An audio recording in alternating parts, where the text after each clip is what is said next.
തന്നെ അഗ്നിശരങ്ങൾ തൊടുത്തു വിട്ടിടുകിൽ,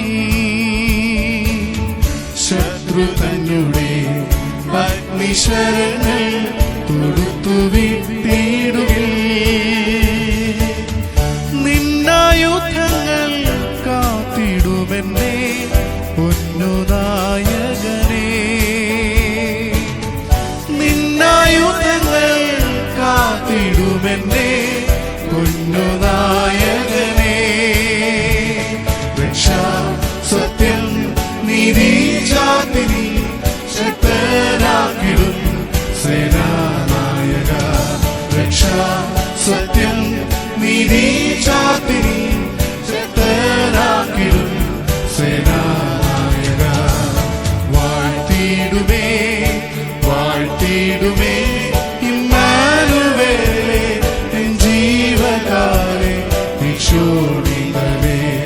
ഇമ്മാനുവേലേ, എൻ ജീവകാലേ ഭിക്ഷോണിതലേ. Praise the Lord. കർത്താവിൻ്റെ പരിശുദ്ധ നാമം വാഴ്ത്തപ്പെടുമാറാകട്ടെ. ഒരു വാക്യം രാവിലെ സമയം നമുക്ക് വായിച്ച് കർത്താവിനെ മഹത്വപ്പെടുത്താം. യഹോവയിൽ ആശ്രയിക്കുന്നവർ കുലുങ്ങാതെ എന്നേക്കും നിൽക്കുന്ന സിയോൻ പർവ്വതം പോലെ ആകുന്നു. അത് ദൈവത്തിൻ്റെ വചനം പറയുന്നു. ആമേൻ. ആരിൽ ആശ്രയിക്കണം? ആശ്രയിച്ചാൽ നമുക്ക് ആശ്രയിച്ചാൽ എന്നേക്കും നിലനിൽക്കാൻ കഴിയുമെന്ന് തിരുവചനം പറയുന്നു. യഹോവയിൽ ആശ്രയിക്കുന്നവർ കുലുങ്ങാതെ എന്നേക്കും നിൽക്കുന്ന സിയോൻ പർവ്വതം പോലെ ആകുന്നു എന്ന് തിരുവചനത്തിൽ വായിക്കുന്നുണ്ട്. ആമേൻ. അതുകൊണ്ട് ഏത് ആവശ്യങ്ങൾക്കും ഏത് വിഷയങ്ങൾക്കും ദൈവത്തിന് നമുക്ക് ആശ്രയിപ്പാൻ നമുക്ക് ദൈവത്തിൻ്റെ പാദപീഠം ഉള്ളതിനാൽ ഞാൻ കർത്താവിനെ സ്തുതിക്കുന്നു.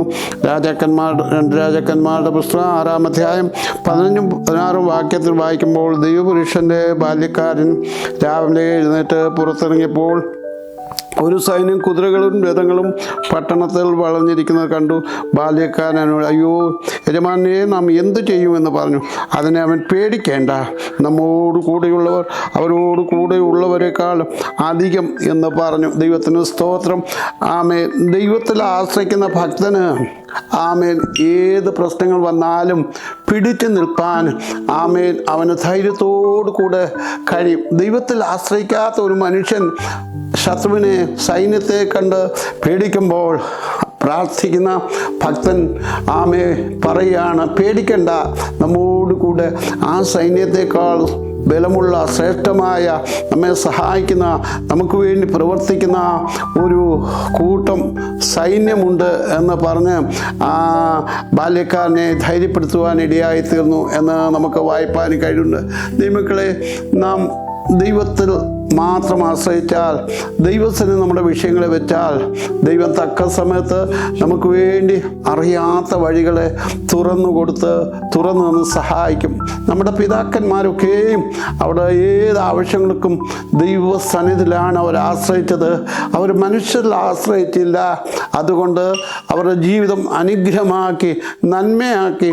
അവർ മാത്രമല്ല, അവരുടെ തലമുറകളെയും ദൈവം അനുഗ്രഹിച്ചതായി തിരുവചനത്തിൽ നമുക്ക് വായിപ്പാൻ കഴിയുന്നുണ്ട്.